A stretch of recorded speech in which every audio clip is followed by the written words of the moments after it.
What do people want? What's up, my people?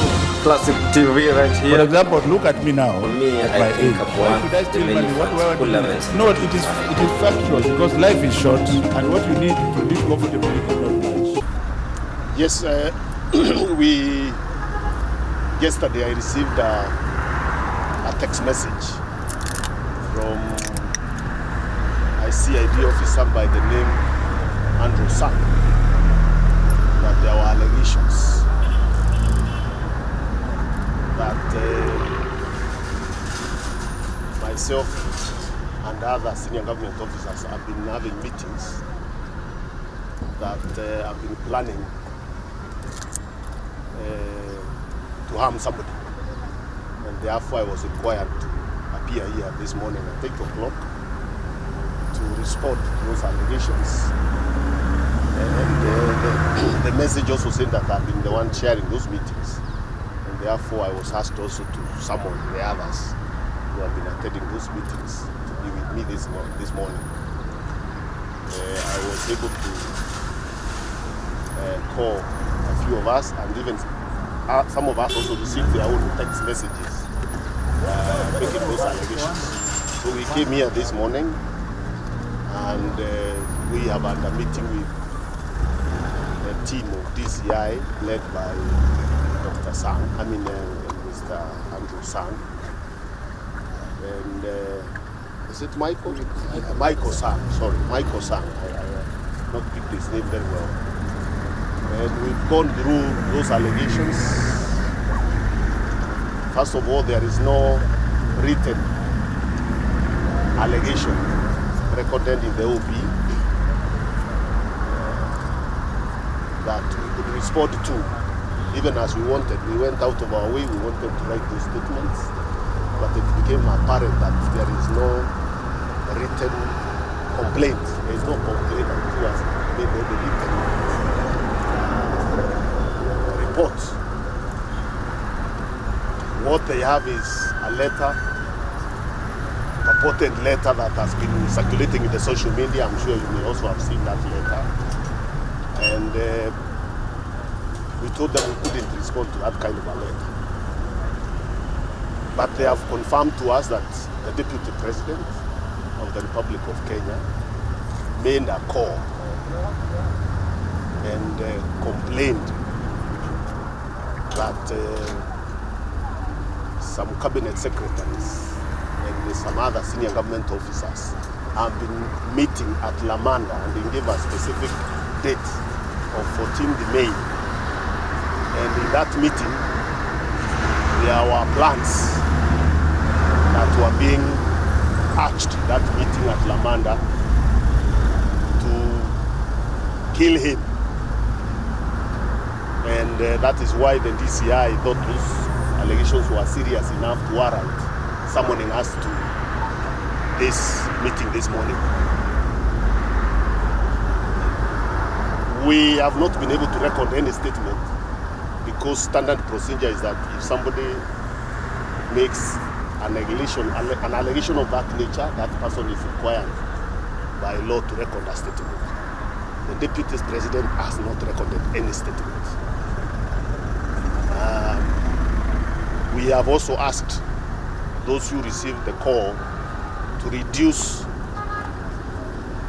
what they were told on phone in writing so that we can be able to respond. They were not able to reduce that complaint into writing.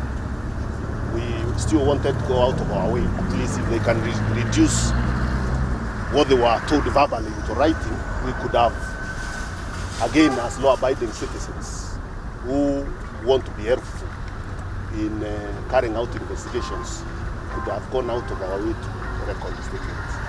They were not able to reduce that complaint, verbal complaint through a phone into writing.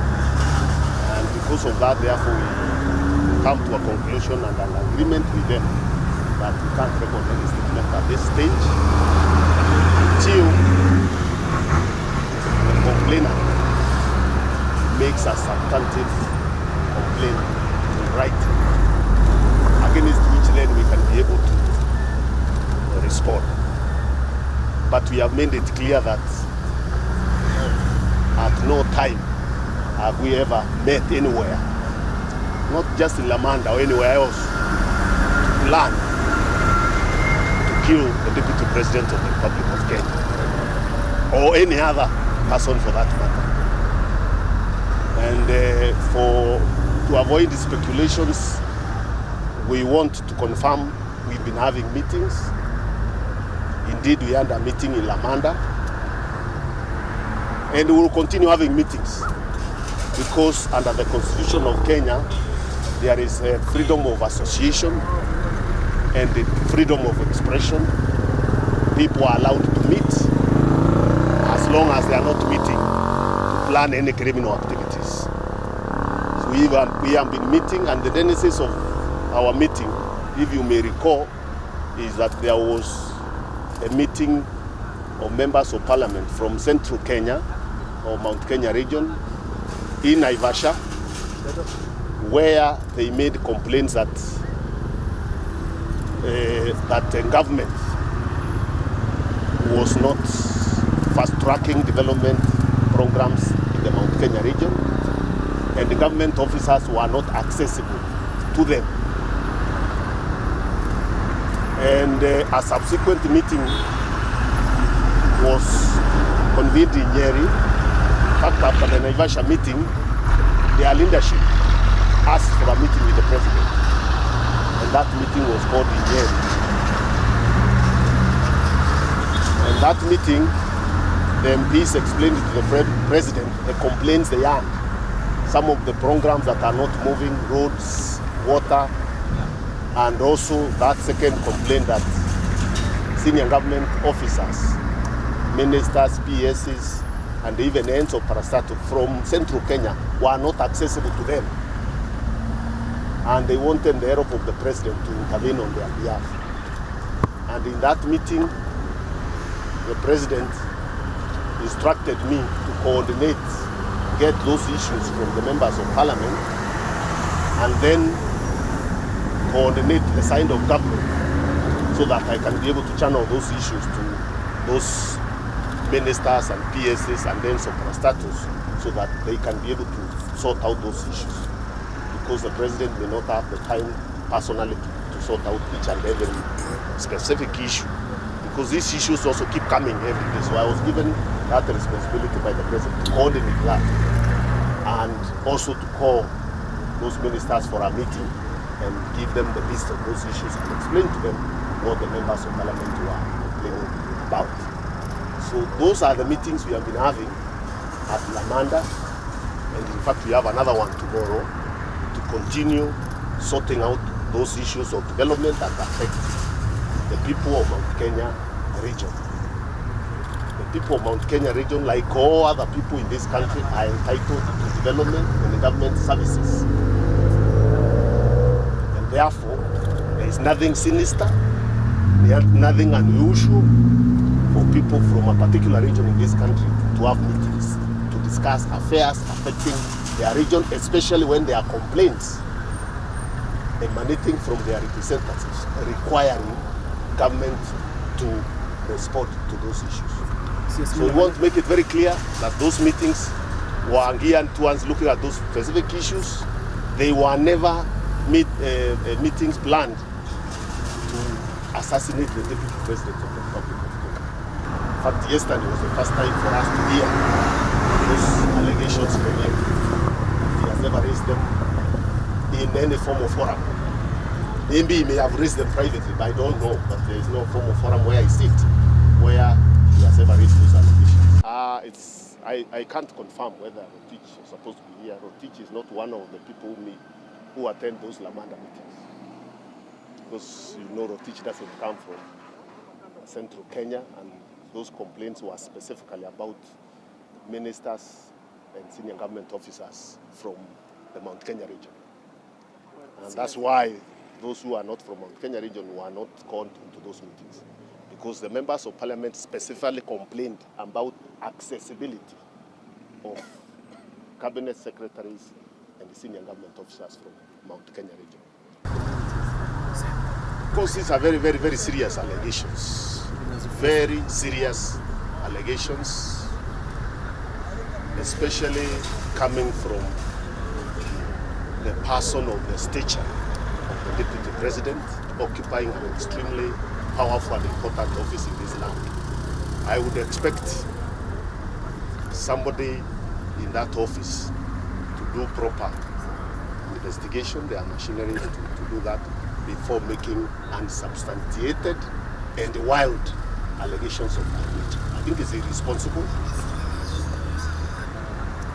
unfair, and it intended to portray us in a very bad light so that we look like criminals who meet to plot criminal activities against him. It is also intended to injure our reputation as law-abiding citizens of this country.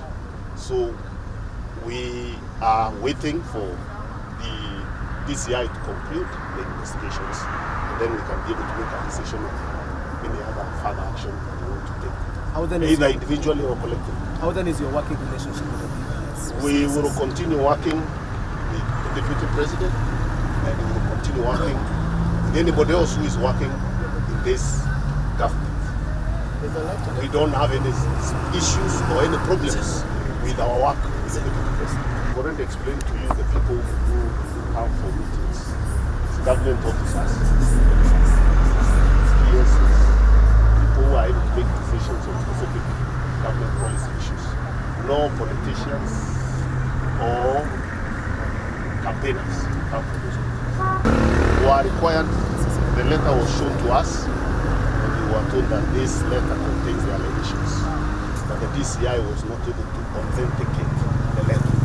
So we told them, if they authenticate the letter, they find it is genuine, and therefore it requires our response, we are ready to do so anytime.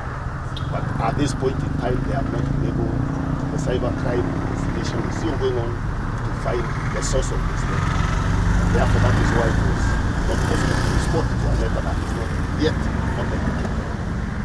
Wait for what? Are you planning to come back here? If we are called upon as law-abiding citizens of this country, we will be able to come back. Okay, probably just to hear from your colleagues. No, I have been able to speak on their behalf, and that That is very clear. unless Thank you very much. Thank you.